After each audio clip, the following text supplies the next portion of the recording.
welcome here. Today we have with us Professor Dhiman Mallick.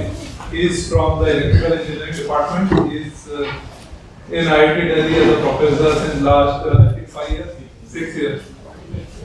And he did his BSc from University of Calcutta. No, I think BSc from University of Calcutta. Then PhD from University of Tyndall in Ireland, and then postdoc same place for some years before joining IIT Delhi. So he works in the area of, broadly if I say for you students, in the area of microelectronics, but more specific detail what is microelectronics, because that is also a very broad area, that I will give him the opportunity to talk in detail and have an engaging talk. Okay, so any question you have, you can I think stop anytime in the middle of the talk. Of course, at the end you will have time to stop and answer. Okay, so let's maybe give a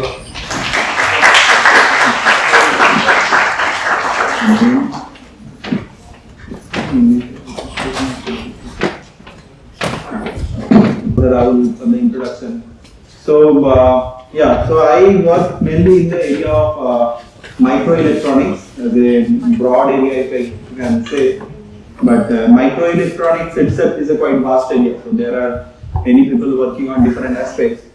I work in the area of sensors, you can say. So we know what's a sensor. Sensor sense something. So like we as a human also have our own sensitivity organ. So like we can see, we can feel things, we can touch a thing to understand what that thing is. So all these are sensing activity basically.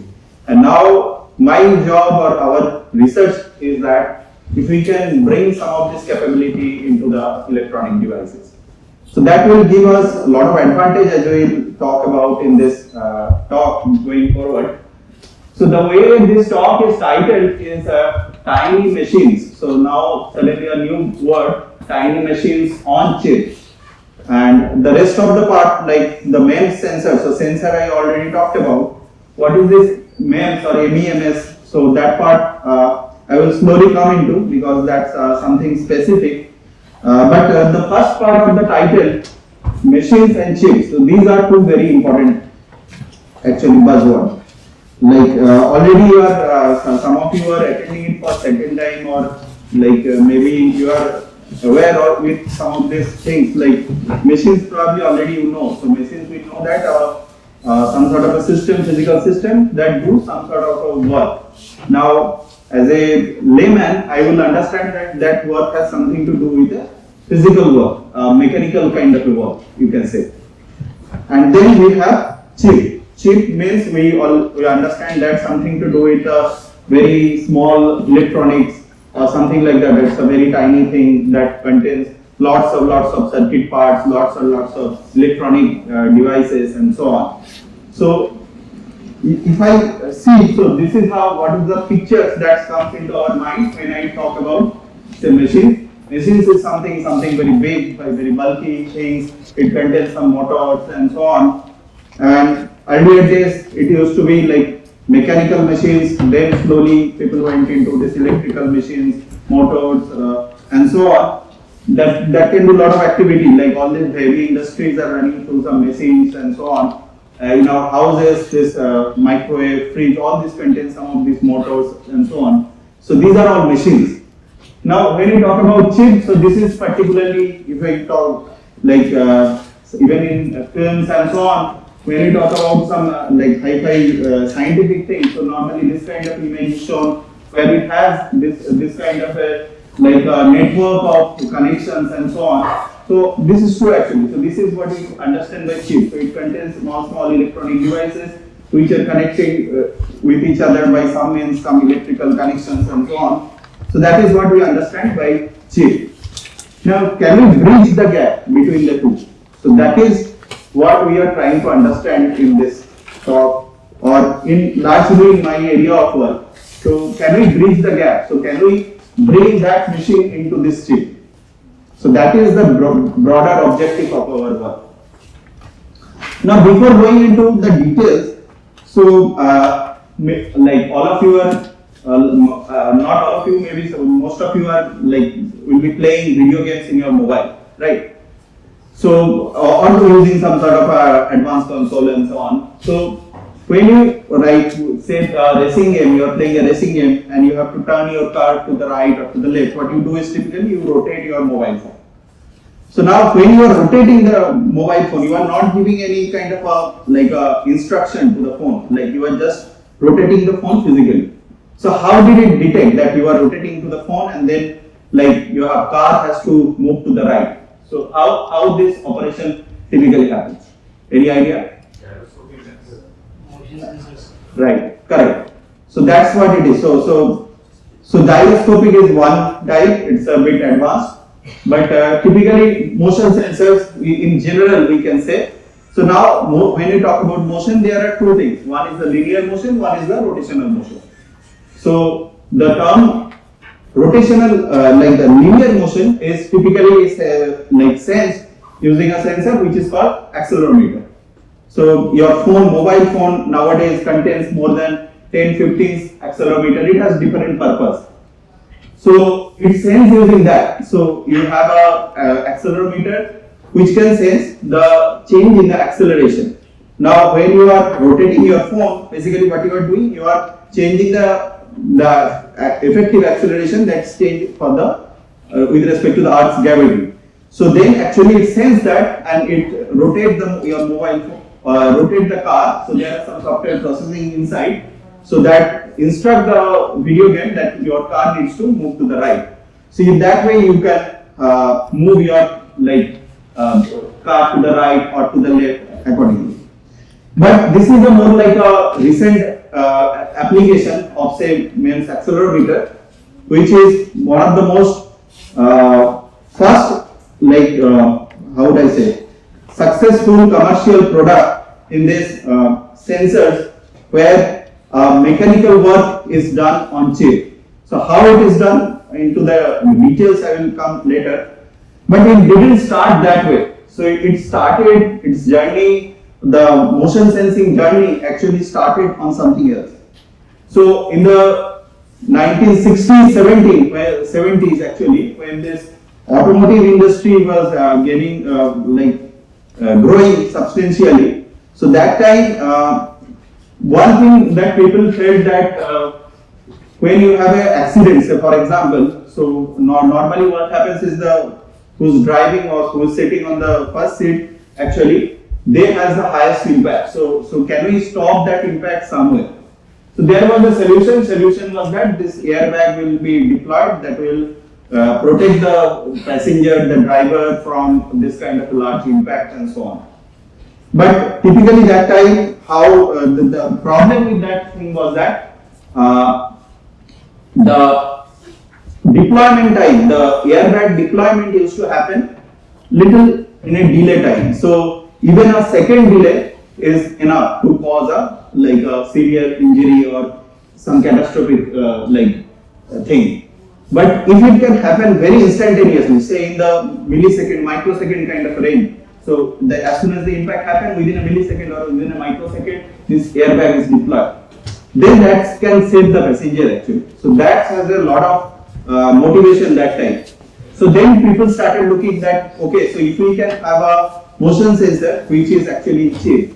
Now why we need it again on a chip? Because you know that the semiconductor or our electronic devices are very fast. They can respond to any kind of electrical signal in a very fast, in a scale of nanosecond or even now lower. So if our mechanical action can also happen in such small scale, then actually it can have lot of advantage. So this was one of the first kind of commercial application where a mechanical sensor was needed in the electronic chip. And the reason I said is that it needs to be fast. Second thing, if you can have it at a very small, then your area or the size of the sensor is also very small. So then actually you can have multiple such sensors within a very small area. So that was the second kind of motivation. So it was, as I said, it was one of the first most commercially successful application of this mechanical sensors in this electronic chip area. Now I talked about two things. So this one is relatively older application, more newer is that mobile phone control and so on. So all of these are, as I said, so some of you also know that it's dependent on some sensors. So one of them is this accelerometer. So this is typically how a accelerometer chip look like. So I was talking about machine and chip. So this is how an accelerometer chip is looking like. So if you can see that there are x-axis, y-axis, z-axis. So there are then 3 accelerometer sensors in this chip. Each can detect acceleration in each axis direction. So it's a 3-axis accelerometer. Now it also has some circuitry and so on. So what is the circuitry is doing? So if you detect the acceleration, so your physical device can detect the change in the acceleration. But still it's just a analog signal, you can say. How you can understand, how your video game will understand that signal. So all these softwares and so on, they operate in the digital domain. So you need some sort of a circuit to convert that analog signal into a usable digital form. So that is the purpose of this chip. So it contains those sensors, it contains this circuit which can convert those analog signal into the usable digital form, and then we can do some of application. And as I said, this is a very small one. So you can have actually multiple of this kind of chips within your mobile phone itself. Now from that to that, so I talked that there are 3 such sensors. How an individual sensor looks like? It looks like something like this. So this is a very complicated device. So just by visualizing, just by seeing this, it's very difficult to understand how the acceleration sensing is happening here. I will go into that, but this is how it looks like. So it also may contain, so I said about the accelerometer, it also may contain this gyroscopes. So gyroscopes basically detect the rotational change in motion. So accelerometer detect the linear change in motion, gyroscope detect the rotational motion change.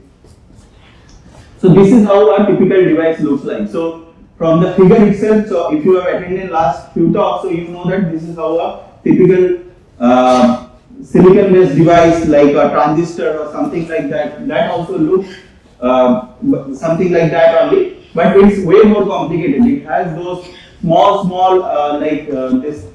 parts which are typically you won't find in any kind of transistor. So these are mechanical parts. So if you are familiar with beams, levers and so on, so you can see these are just implementation of those, but on now silicon. So when you implement those in the silicon, actually it becomes very small. Now the question is, why silicon? Why you need to develop this thing on silicon, or why you need to miniaturize it? So the miniaturization is understandable because on a small chip you can have multiple sensors, but why silicon? The answer also lies here. So if you are like circuitry means circuitry will contain some sort of amplifier, then this analog signal to digital signal converter and so on. So all these circuit parts are developed using some transistors, some diodes and so on. So these transistor diodes, those are made of silicon. Silicon is the most well-known semiconductor. So those are made of silicon. Now when you are fabricating your circuit, if you are able to fabricate or if you are able to develop those sensors also on the same platform or same wafer, you can say, so then that is advantageous. That saves you cost actually. So but on the other hand, if you have to develop it on something else, then it's a problem because then you have to bring 2 technologies together and then integrate together. So then that will increase the cost. But when you have everything on silicon, then that saves you cost. Now that is okay. So then that is the motivation for developing this thing on silicon. And the other thing is that the silicon technology is also compatible. Like you can fabricate these mechanical parts on silicon easily also. So that technology is available. Now another thing is now how this technology evolved. So I will come to that. But before that, so I will just explain, like this, as I said, is a kind of a very complicated kind of a device. So though I say that it's accelerometer, but it's very difficult to understand that how this acceleration sensing is happening. So through this simple picture, you can understand. So this is typically a simplest architecture of a accelerometer. So what it has?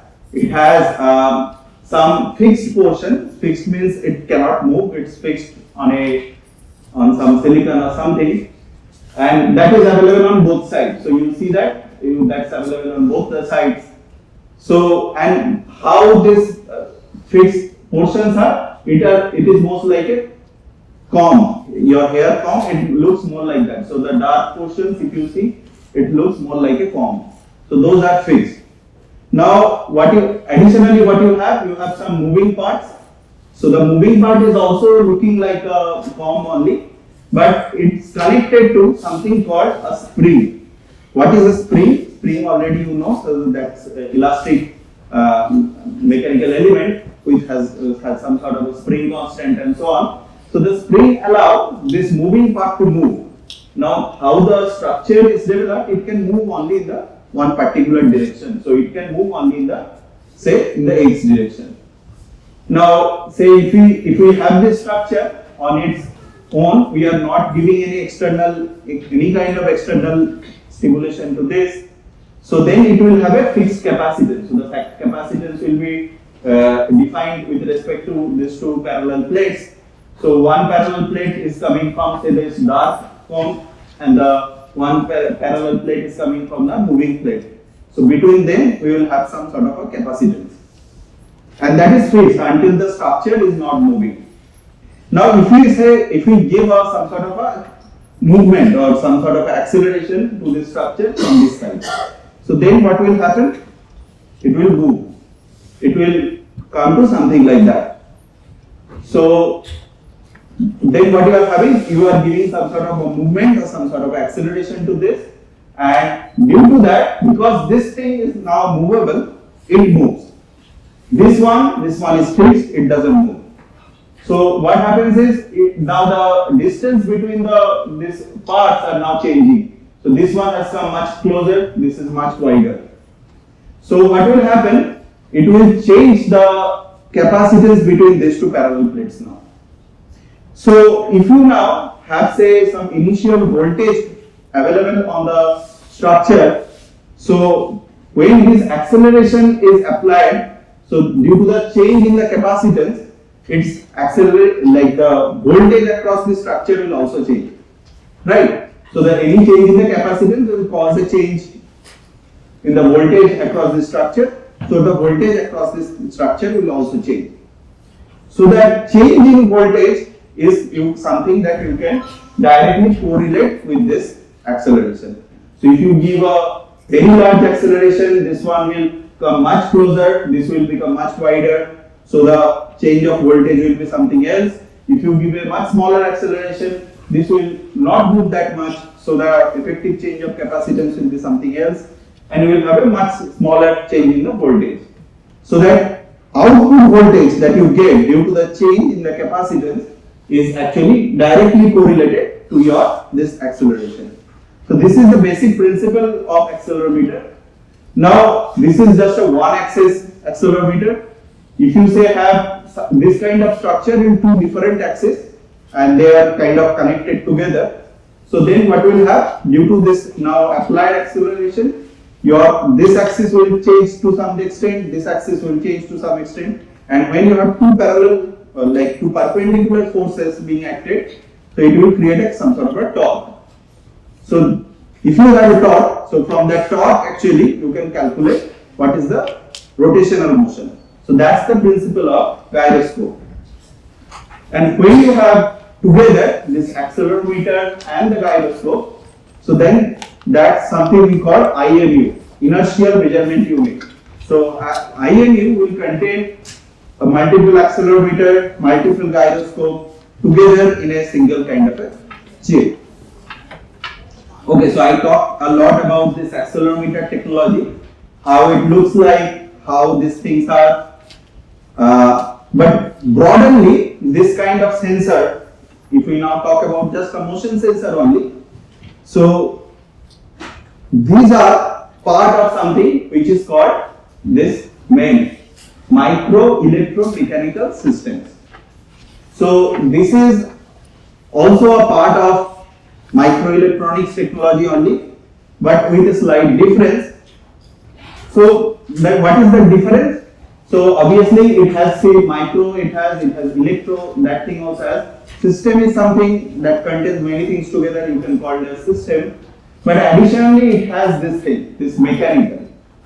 Now suddenly the question arises, okay, our microelectronics is good. Microelectronics, actually I can go directly to the next slide. So microelectronics, actually if I talk about the microelectronics journey, it started in around 1947 in IIT Bell's lab, where these three people actually developed first point contact transistor, and then slowly over the 60-70 years this transistor technology has evolved like anything.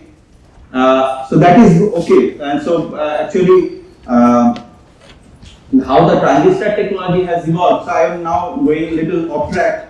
I am talking only about microelectronics. So this is the first point contact transistor.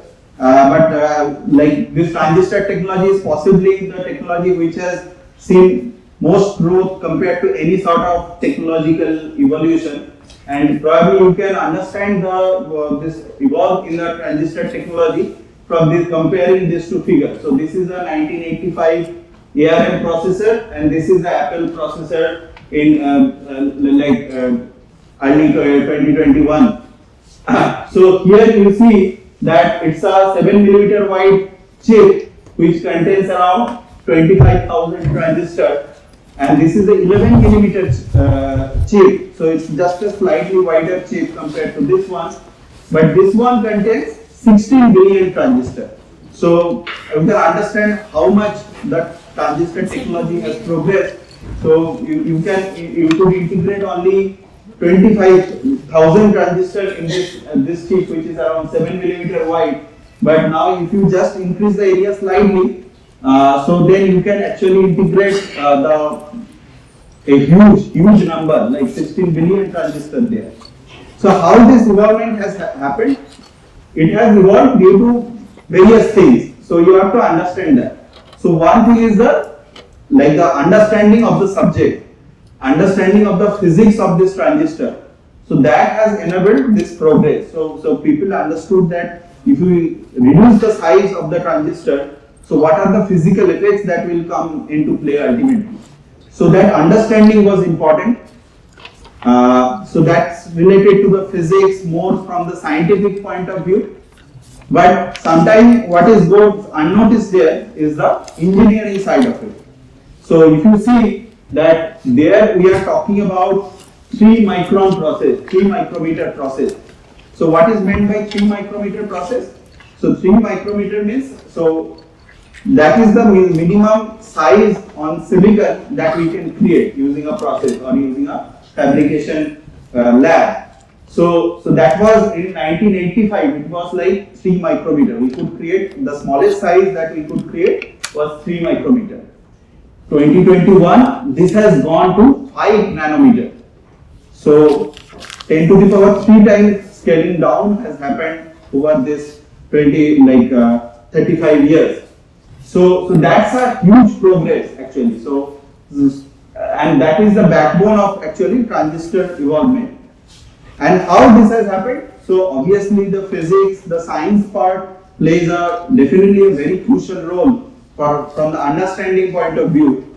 But the engineers are also responsible there, because to create such small structure, your technology should be at that level. You should have instruments that could develop those small, very small. So you can understand 5 nanometers. So it has almost gone to the atomic scale. You can create structures which are in the 1 atom, 2 atom kind of thickness. So if you have to go there, so then your engineering side, your instrumentation side also needs to be at that level, at that quality, where you can reliably create these small structures at that small scale. And you can understand that from this figure also. So this is something called Moore's law. So that's actually governs this transistor growth over the years. So it says that transistor density in IC doubles typically in a two years kind of a timeline. And so you can see that over the years this minimum size actually has gone down to this less than 10 nanometer, and the number of transistors is due to that has per chip has grown to such high value. And this is again, I am saying that both sides, like your engineering side as well as the physics side or the science side, are both responsible for that. But I am more interested because, see, I am not talking about this transistor technology. This is the backbone of microelectronics, but I am not going into the details of that. I am talking about that MEMS, how that MEMS technology was evolving. So now I am taking you to this area. So in this era, 1970s or even before that, 1960s, when we used to have this transistors in the thousands of transistors per chip kind of era. So how these transistors used to look like? These transistors used to look like something like this. So this was your silicon, and on top of that you could create, say, a gate, a source, a drain, and create a transistor. But how this transistor used to be? It used to be more like a planar structure.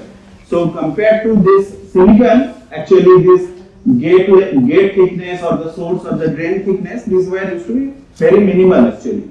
So overall, if you look, it was more like a planar kind of a structure. And why it used to be like that? So there obviously this kind of structure has its own advantage, and now also we follow this kind of a transistor structure only. But there was another side of it, that people that time could, or our engineering technology was at such a stage that we could create this kind of a planar structure, but we could not create a three-dimensional structure. That technology was not available. That instrument was not available to us. So our typical IC fabrication at that time was possible, but that IC used to be a two-dimensional kind of IC. It was not something like a three-dimensional. But later on, slowly in the end of 1960s and 1970s, that capability, that engineering strength also become available, and then actually we could create structures which are three-dimensional in nature. So we could have, this is your silicon, but this is also your silicon. Now on silicon only you can create this kind of a structure which are very kind of three-dimensional in nature. So when that happened in the 1960s, 1970s, so what people thought that, okay, so now we have our capability to create this kind of three-dimensional structure, but then what to do with that? We don't know, because our transistors are more like a two-dimensional structure. So what we should do with this three-dimensional effect? So that time actually people thought, okay, so now what we can do, this is our electronic side of it, but now can we use this third dimension to create something more like a mechanical structure? Can we create some mechanical structures into our silicon now? Now why suddenly mechanical? Why not something else? So that question, the answer to that also lies on how this technology has evolved with the human civilization. So if you go back to the very earlier stage, the technological development used to mean this, like how would I say, the water dynamos, then mechanical large machines, then the air wheels and so on. So those used to be called our technological benchmark in the very early stage of human civilization. And at that stage, those used to be mechanically run. So people thought, okay, so our technology has always been the thing which is more like mechanical in nature. Our, like what you used to be called a technological benchmark, those used to be the mechanical structures. Now, can we bring those mechanical structures also into the silicon now? Is it possible? So then actually from that actually the idea of bridging the gap between that large mechanical structure and very small silicon chip actually kind of like merge into each other. And then actually we could create that small mechanical structures, and from that actually the first mechanical structure that has evolved was that IMU or accelerometer or gyroscope. So that was the most first successful product mechanical structures on silicon, and that's what we call the micro electromechanical system. Why then? So these are maybe looking like just now a simple mechanical structure, but there is a lot of electronics that also is associated with it. So a mechanical structure may send some mechanical action, but to extract that signal out of that device, you need electronics around it. So it's just not mechanical, just not electronic. It's a combination of both. So that's why it's called micro electromechanical systems. Now, it was in 1970s, 80s, and then as the 1990s come, so that time actually the second most successful product, commercial product of MEMS actually becoming popular. And that product also is in this room actually. And that has something to do with that projector. So we are all familiar with this kind of projector. So what it does is that it's projecting some image or something to our screen. And over the years, what we have seen that the projection quality has become better. So earlier days, 1990s, we will also used to have this projector, but that time if you could see that the projection quality was not good. It was kind of be faded, something noisy used to come rapidly and so on. But nowadays, we get this high quality kind of projection. So there is something called digital light processor, so DLP. So that technology is responsible for enabling this high quality projection actually. Now, what is this digital light processor? What it contains? It contains millions of small shiny surfaces or small tiny shiny mirrors onto its chip. So what this chip does? So I can show it using this kind of a figure. So this is a digital light processor. If you go inside that, this is how it looks like. So you see that it contains this small shiny, these are very shiny surface, metal surface that is available. And you can see that these are again not fixed. These are kind of a moving structure. And this is again created on chip, this is again created on silicon. So this is, what is the purpose of this? So say some light is going there, but now for high quality projection you need to do what? You have to project your light in a very directional manner. You should be able to rotate the projection angle at a very precise level from individual pixels of the light. Okay, individual pixels of the image. So how you can do that? If you have millions of such kind of mirrors on your chip, and individual like this mirrors you can control, then you can rotate these individual mirrors at your wish. So and then the projection that will happen will also going to be very at your wish, at your the way you like, and then it can create a very high quality image. So this is what typically this kind of a mirror looks like. So what it does is, say you again, this is like a simple capacitance theory.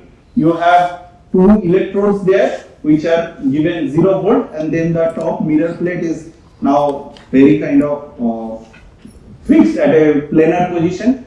Now depending on which electrode you give your voltage, it will rotate in that angle due to the capacitive or electrostatic force. And so, and you will control this voltage now to control how much rotation you want. And you can do it for individual mirrors. So in a array of millions of such mirrors, individually you can address each mirror and you can rotate them according to your wish, and then you can project the light accordingly. So that gives the power to your creates something that is called the digital light processing, and that enabled your this projector to be that high quality. And that is very important nowadays. Everything from official meetings to any movie screening, everything is ultimately dependent on how can you project good quality image. So that's a very important innovation. And that's again you see that something to do with not just electronics, but there is mechanics also involved there. So that is again a successful application of this MEMS technology. Again a successful application of mechanics or machines on silicon, on electronics platform. So till then, so from 1990s to nowadays, if I talk in the last 30 years, so this MEMS technology has progressed significantly. It's no longer just about mechanics anymore. So there is way more to that actually. Now we have several kind of sub areas of MEMS. So for example, this bio-MEMS, microfluidics, these two are really related to the fluidics application of MEMS. So it's not just about solid mechanics, solid like the you apply directly a contact force and then something is happening. It's not like that. You can have fluids on your chip also now, and you can, by controlling the fluid inside the chip, you can do a lot of things. So that's related to biological applications. So that's what the field of bio-MEMS does. Microfluidics is also a related area. Then you have RF MEMS, radio frequency MEMS. So all our communications now happen at the RF frequencies. So we can create mechanical structures which operate at those RF frequencies. So then we can have this RF MEMS kind of area. Then we can have optics. We can play with optics also in using MEMS. So that gives rise to this micro-opto electromechanical systems kind of area. So that is very important in the satellite communication or those sort of things. Then inertial sensors I already have talked about, but inertial sensors, as you can see, that the applications has now shifted from that automotive to your Android mobile. So there are a lot of scope that you can do with the inertial sensors. Then there is a very large area of the pressure sensing. So ultimately I was talking about the sensor means like it's a replication of how human interact with the environment. So our first sensation is with respect to touch or feeling something. And how we do that? If we touch an object, we feel certain pressure to that object, and by that we feel the object. So if it's a very soft gel-like item, so then we can also feel our pressure is very low, and then we can rub press it very hard. And if it's a hard object like that, then also we can feel it in that way. If it's a hot object, our immediate reaction is to pull out our hand. So every reaction ultimately it's related to some sort of a pressure sensation. So this MEMS or related technology has actually a lot of applications in the pressure sensing area. And when we talk about the medical applications related area, there are a lot of applications. So this microfluidics I was talking about. So microfluidics actually area where I said that not just solid mechanics, you can bring now fluids into the chip, and you can control the flow of fluid in different ways.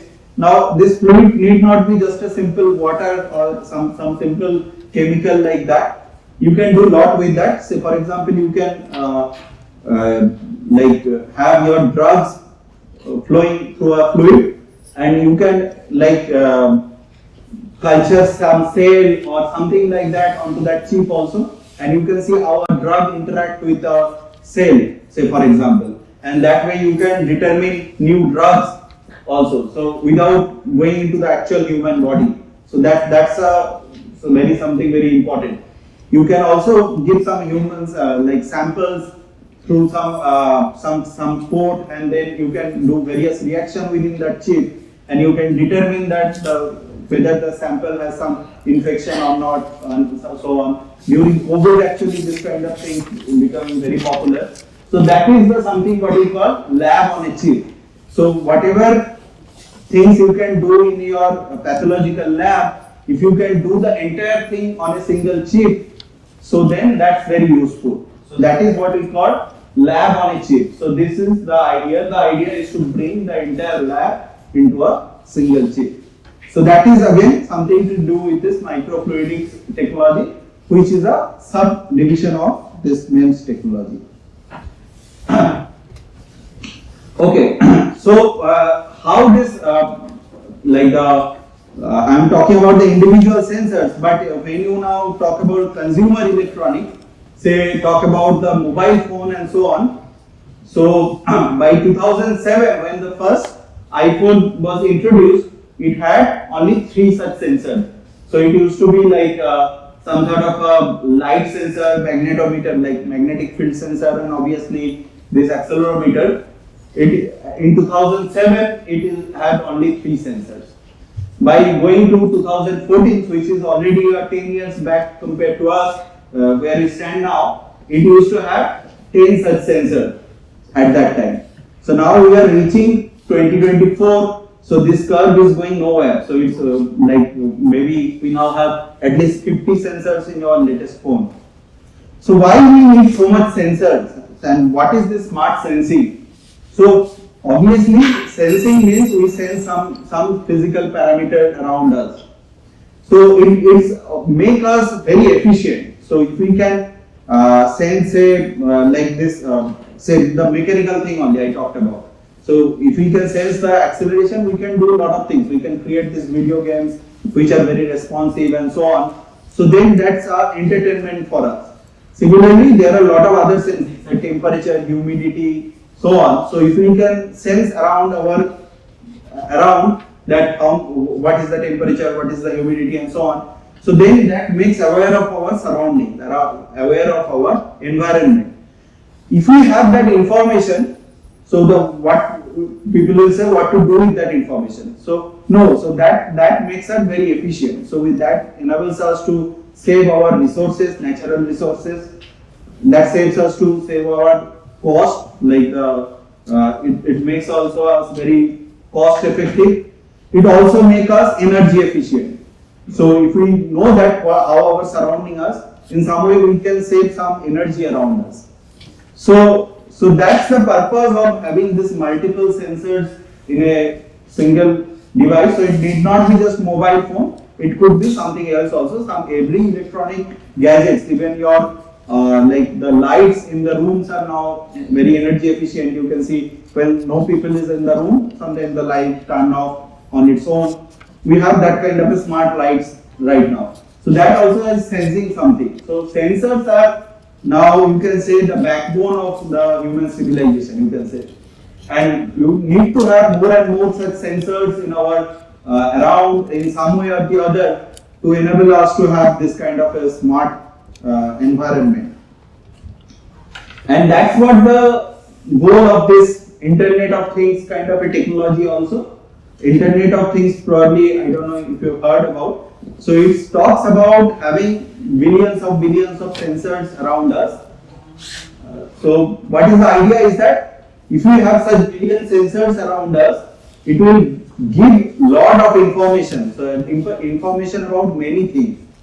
And when we have those information, we can make prediction. Say if we have like some sensors which are deployed in some very remote area, so some area where which is typically very inaccessible, but we have some sensors there, and these sensors can monitor, say, different things. Say inside a mine, we have inside a very deep mine, we have some sensors, and those sensors can detect whether some poisonous gas is already there inside that mine somewhere. So if we have that information, okay, now there is poisonous gas, obviously people will not go inside those mines. But if we don't have that, then someone has to go there to actually see, and that could be fatal also. So these sensors are very useful, and when you have billions of such sensors, actually you can have information from various aspects of life. So then it makes us very, again, like provide us lot of information. Now the thing about Internet of Things, so Internet is something we are already familiar with. We can browse different things there. But now if this information is coming from simple things from around us, say for example our house door, our lights and so on. So then that also is something useful. We can do a lot of things with those information. And how this sensing is happening? So it's obviously, if you have such billions of sensors, you cannot make them wired sensors. Like, you need to make them wireless sensor, because if you have billions of sensors with wires, so then all around what you will see ultimately is a very large network of wires and nothing else. So these sensors need to be wireless. So how the wireless sensors looks like?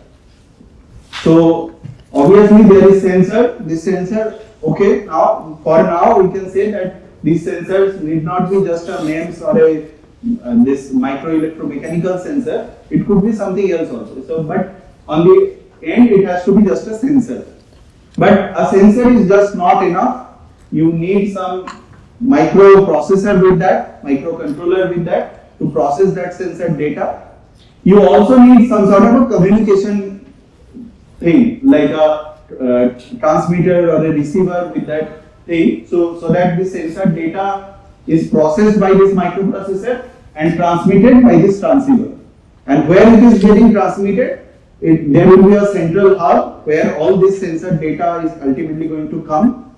So there is this sensor data is going to be transmitted from this sensor module.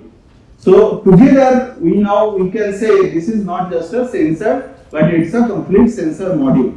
Each sensor comes with this kind of a microprocessor, this kind of a transceiver, and so on. So this is good. We already have the sensor technology now. We already have the power module, like the microcontroller module. We already have the transmitter, antennas, and so on. So we have everything. And now the question then is, okay, so all of them actually for their own operation need some sort of a power. So none of them can work without any kind of electrical power. So you need to have some sort of a power source. So that's actually the biggest roadblock. Now when we have power from your own mobile phone, you can understand that if it's operating on, say, the most easiest solution is to have some sort of a battery with it.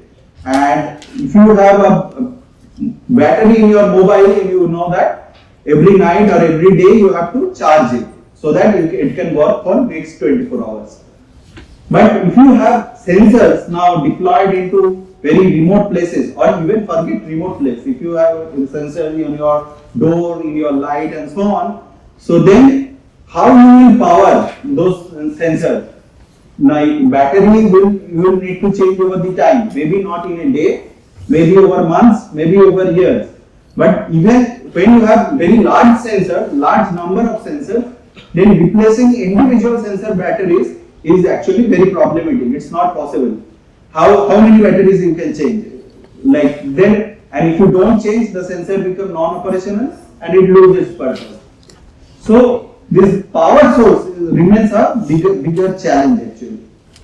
So as I said, that this battery is not a solution, because when you are talking about billions of sensors, billions of batteries, you need to like repair or need to reinstall them. So that is not a possible. So that's why there is something called energy harvesting. Maybe someone else also talked about this. Has become very popular. So what is meant by energy harvesting is that you can actually harvest power from your ambience. In your ambience, whatever you have, like those solar powered calculator is the most easiest example. Using the sunlight or any kind of light, you can power your calculator. But solar is good, but where our interest is in vibration. So what is vibration? Vibration is some sort of a mechanical motion. Say for example, when your washing machine in your home is working, is continuously jerking at a particular frequency, so that's a mechanical vibration of a machine. Even when I am walking like this, my knee joint is jerking, little jerking, so that's also some sort of a mechanical vibration. So assume that when I am walking, if I can have a device that is mounted around my knee or placed inside my shoe that can produce some electrical power from that kind of a motion, or you have a device which is mounted on your washing machine. When the washing machine is running, it can generate some sort of a power. Then it can power some sensor. Say for example now, I have a say someone having some sort of a disease like arthritis or something like that, and that needs constant monitoring. So how the constant monitoring will happen? Then the person will need to carry not only a sensor but will also need to carry a battery package with him or her. So then if we can replace that battery package with some sort of a energy harvester, then that's very useful. Now how this kind of a vibration or mechanical harvesting, mechanical vibration or mechanical motion energy harvesting will happen? It's exactly the same thing that I started my talk with. So it's exactly the same principle as the accelerometer. When you are having a mechanical vibration, then also you are having some tiny change in the acceleration. Now, if you have a similar device like your MEMS accelerometer, you can use the same device now not for sensing but for generating that electrical signal which can power your other electrical products. So that is about energy harvesting, and this is where, particularly with respect to this mechanical vibration, your MEMS technology is very useful. Now you will say that, okay, so I have other sources also, but if you think through, then this mechanical motion is something that is available most easily. So I already gave you a couple of examples like human motion. When in our day we are doing several activities, our different body parts are moving, jerking, doing all sort of things. So from our body itself, if you can think, we have so much of mechanical motion associated with it, which is not utilized. But if you can utilize that for generating some little amount of power, then that is also very useful. And this is where this kind of a MEMS technology are useful. So I will just end my talk now, but before going into that, I will just talk about one or two things which are more into now research kind of a thing that we are developing. So I just talked about this energy harvesting from motion or our body movement. So I said that if we have some device in our foot that can actually generate some electrical energy from our motion, then that is very useful. So say this is the idea, and this is actually a device that we developed. So what it has, it is not first of all, an energy harvesting device. It's more like a sensing device. So you can see here, this part actually is the actual device. It has, you can see these small boxes which are individual sensors, very small sensors in micrometer kind of a range, and we have a lot of that actually, lot of those sensors into a small area. In this particular case, there are 32 such sensors. Now we don't generate any power from this, but we use it more like a sensor. There are two methodologies for sensing there. One is the piezoelectric mechanism, and the other is a triboelectric mechanism. Piezoelectricity, some of you might have heard. Piezoelectricity is piezoelectric materials are basically a special type of material. When you give some mechanical stress to it, so internally some charge rearrangement happen within that material, and due to that, if you connect a load outside it or connect something some resistance or some load outside it, a current will flow to that within that to again balance the charge within the material. So that is the piezoelectric effect. Additionally, we also have another effect which is the triboelectric effect. So triboelectric effect is most easily understandable. So this is more like a static charge generation. So when we comb our hair and then we take it in front of this some pieces of papers, so normally it sticks to that comb. So that is due to that static charge generation due to combing, this friction action. Now in your electronics, what you can do, that static charge you can also flow by connecting an external circuit to it. So then that's kind of a triboelectric effect. So in our sensor, we have this two mechanisms together, and this is a sensor which has this 32 sensor pieces within this area. So what we can do now, we have this sensor device. Our idea is that we can put it inside of a shoe and something like that. So if you do that, so something like this can happen. So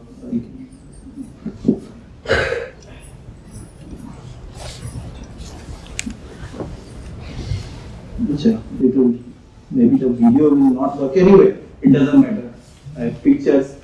Yeah, so you see that. So here this person is not actually put this sensor inside is shown, but he is directly standing on top of it. And from that actually what it does, say it can measure the pressure. Now I said that it has this 32 sensors that is placed kind of like a matrix kind of a thing.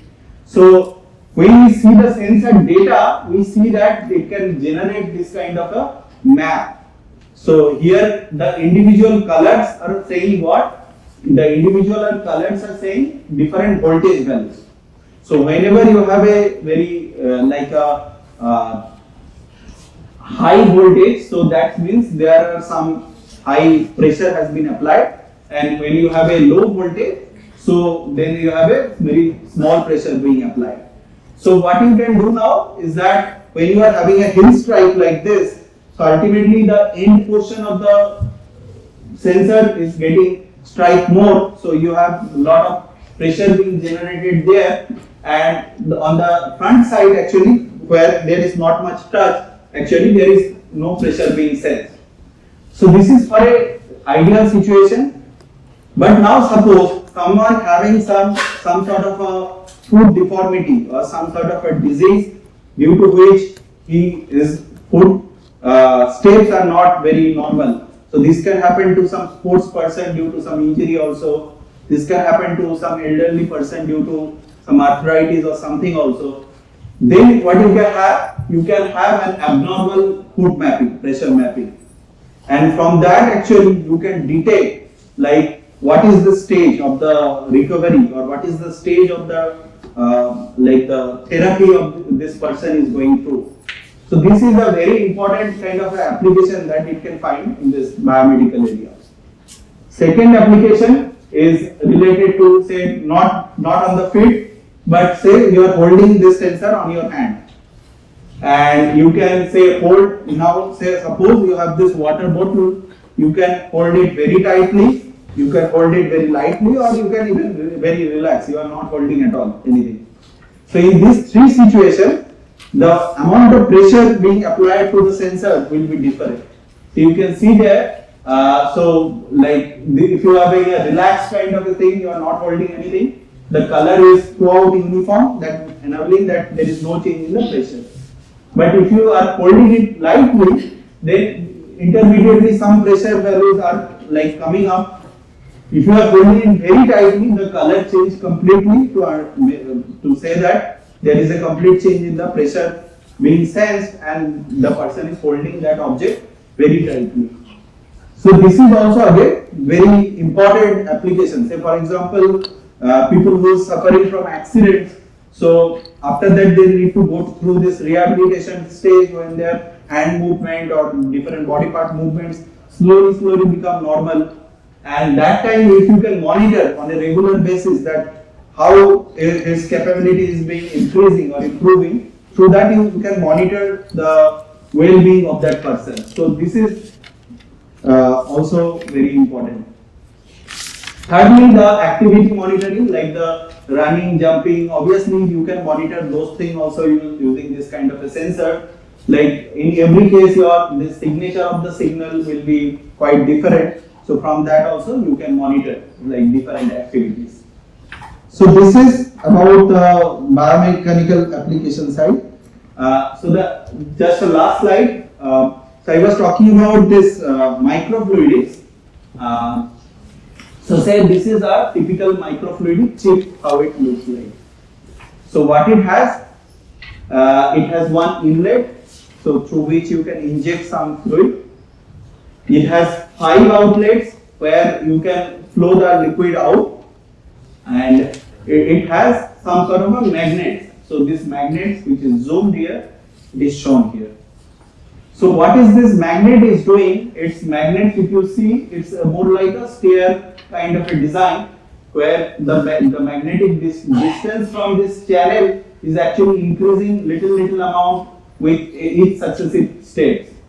Now suppose you inlet a drug through this inlet, and the drug, how you will inlet? like if the drug is combined with some sort of a fluid, some sort of a liquid, and the drug itself, the drugs are not just simple drug because this is designed for testing application. So the drugs are magnetically coated. It's magnetically coated with some magnetic material. So this drug size, the individual drug particles then will be say 1 micron kind of a spherical shape. So then you inlet a particular drug through that inlet, and when this drug combined with that liquid is flowing through this channel, so at first it will come here, it will go without any change, it will go past here. Some of the drug will enter into this channel. Now here the magnet is placed much closer to this channel, so the magnetic force of attraction will be much larger. So the amount of drug that will pass through this first channel now will be much smaller. Then some of the drug will come here. Here the magnetic force is even lower, so some of them will get trapped here and rest will pass through here. Then some will come here, then go past here, and so on. So depending on this magnetic field now, from the individual outlets, the concentrations of drug that is going out will be different. So what you can do now at the outlet side, when you are collecting that drug, actually you are seeing that you have a different concentration distribution. The first outlet will have the maximum concentration, second outlet will have the second smaller concentration, and slowly it will change over the 5 outlets. So what you are effectively doing then, you are injecting a particular drug with a certain concentration, and you are dividing that drug into 5 different concentrations. So now that is good, that the physical principle you now understand, but what is the utility of that? So now suppose in these 5 outlets you keep some samples. These samples could be say some cells, and you want to treat those cells, which the cells are replications of human body cells only. You keep those cells in these outlets. So then this particular drug at different concentration will be applied to those cells. The same cells which are available at 5 outlets, these drugs at different concentration will be applied to that. And you can find out by this simple testing that what is the optimum dose or what is the optimum concentration of that drug that actually can affect that cell. And that is what you need. If you just give a drug with a very high concentration, it will obviously say either heal the cells or kill the cells. If it's say not desired cell like a cancer cell, then it can kill at a certain concentration. But if the concentration is very high, then it can kill some of the healthy cells that are available around it also. At the same time, if the concentration is very low, then actually it will not able to kill those cells that is available at the outlet. But you want an optimum concentration where it will kill that cancer cell, but it will not kill any healthy cell. So how you can determine? You can determine using this kind of a microfluidics device. So that is some device which can be useful for kind of like your drug efficiency determination. And you can see that you can do it in a very small time, within a very few milliseconds only you can determine the efficiency at a very real time. So that enables the healthcare technology significantly. If you do not do it that way, so how you will do that? You need to do it in a big pathological lab maybe, where you need to individually manually create those different concentration and put your cells there, and that will, you have to find out the result in some other way. So that will take a very long time, maybe days of time, but this is you are doing within a second. So that actually augment or accelerate the progress of healthcare technology significantly. So that is again a very nice application of this microfluidic technology, which is kind of like a subdivision of this MEMS. Okay, so I talked a lot, so I will stop here. So if any question is there, maybe we can discuss now. I would like to have your Everyone feel free to ask any question you have. Please. Please raise your hand then. Yes, please.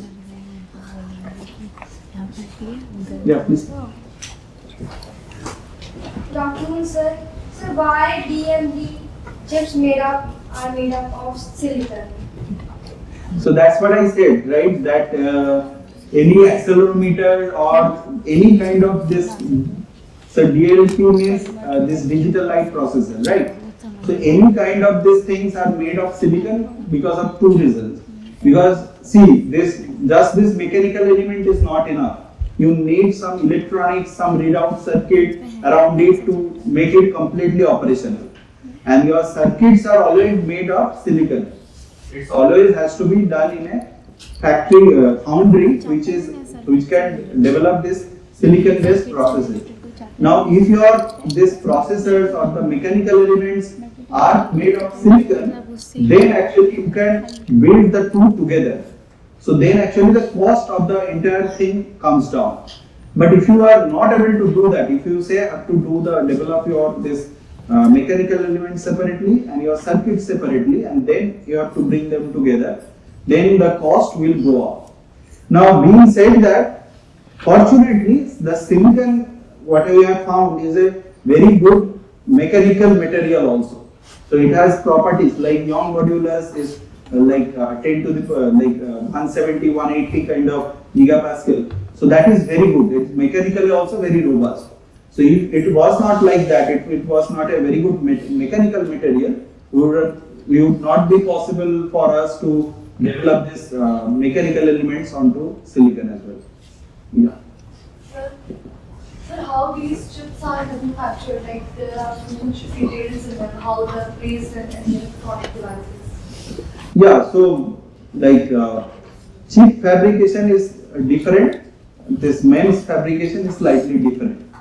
Though they both use similar sort of tools, so that's the reason I said that we prefer silicon, because we can use the similar kind of processing technology for both the things. But obviously, some of the things are unique to MEMS. Say, for example, creating this hanging kind of a structure, creating a beam structure, for which you need certain processing techniques which are not needed for fabricating your typical transistors. But at the same time, both can be developed at the same lab. We have some labs in our IIT also, nanoscale research facility, where we can create some of these devices actually. So it has those tools using which you can create. Okay. Yes. Sir, so I just wanted to confirm a thing first. In DLP, like in a system, first a light is made and through DLP it is reflected. By the mirrors it is reflected and a picture is made, right? Yeah. So that's the thing. So I wanted to ask if there's a relation in computers, like what we see in Mario. We used to see pixelated things. So yeah. Is there a connection between that DLP that we saw in projectors and the one we see in no, so here actually we are talking about individual mirrors, which are like say individual mirrors are 5 micron, 10 micron width and height every one. So you can understand you need millions of such mirrors to create say few centimeter by few centimeter kind of a chip. Okay, so now using that, whatever you are projecting, it's up to you. So now how you are in games, say Mario game, because it's a very old game and they kept it like that only.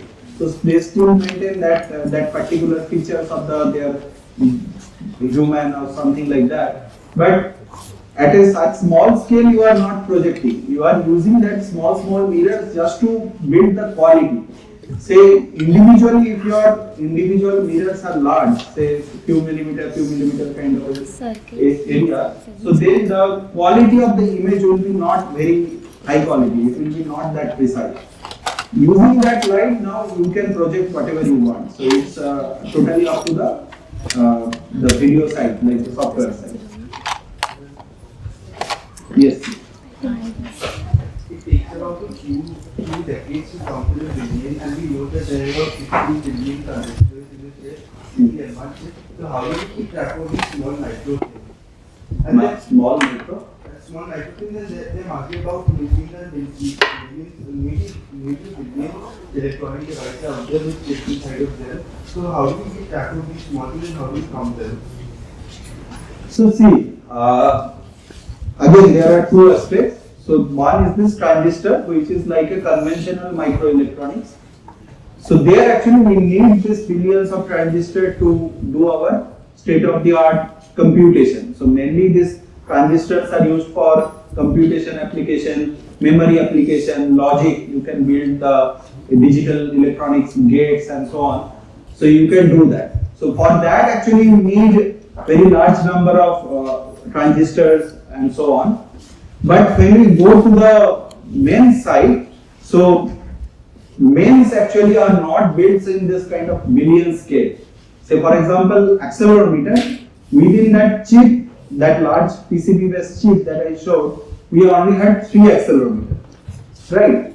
The DLP processor that we talked about, there we had many tiny mirrors, but that's a separate thing. But typically when we talk about the sensors, the main sensors are not large in number, not large like millions in number.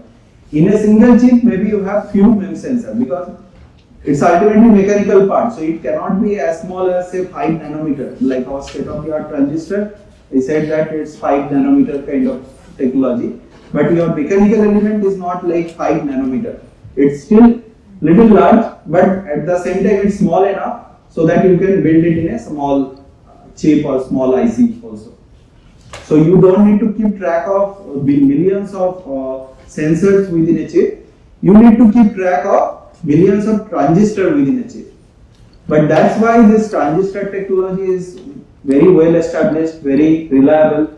The yield of the transistor, what is meant by yield? So if you build 1,000 transistors within a chip, say for example, if your yield is 100%, then you can say that the 1,000 transistors are working fine. If your yield is not good, say 990 transistors are working good, then you say that your yield is not good because the 10 transistors that are not working well can ruin the entire chip operation. So it's important that your transistor, because it is used for more important application like computation, memory, etc. So they need to be very accurate. They need to be tracked very well. MEMS sensors are also very useful, but these are small in number, so you don't need to track billions of sensors together. Okay.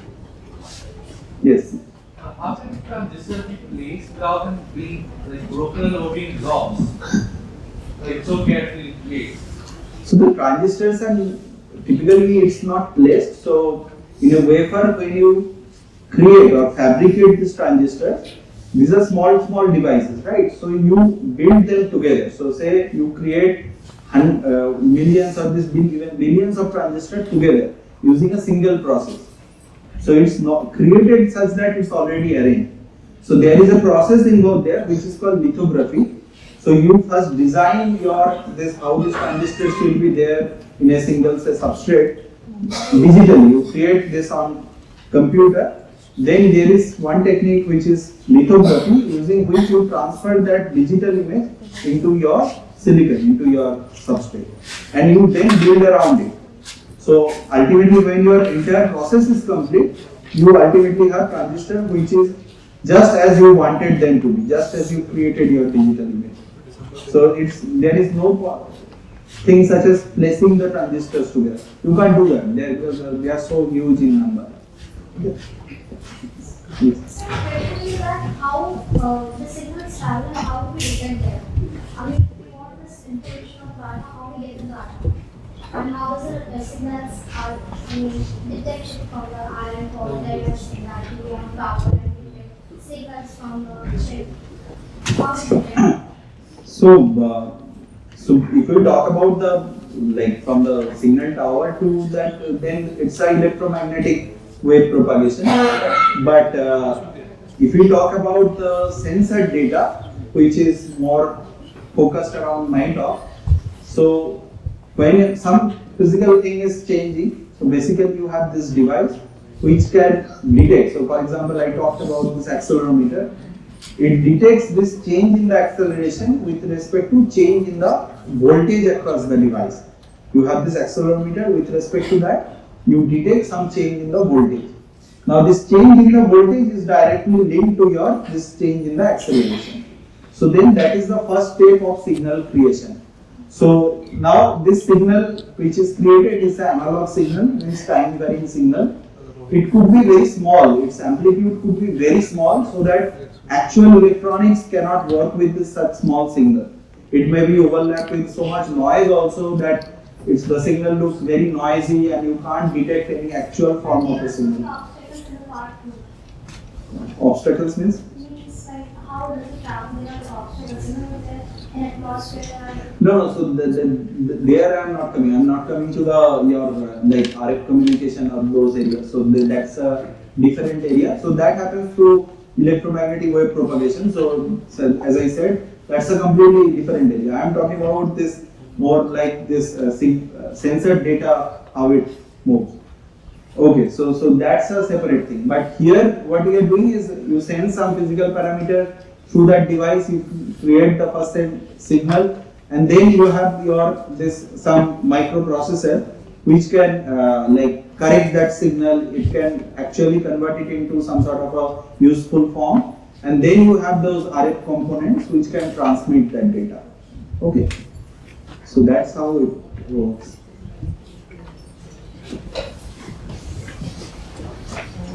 Are there any more questions? No. In case you have later, you can catch him and ask more. Yeah, so and today is a good day actually because we are having this open house.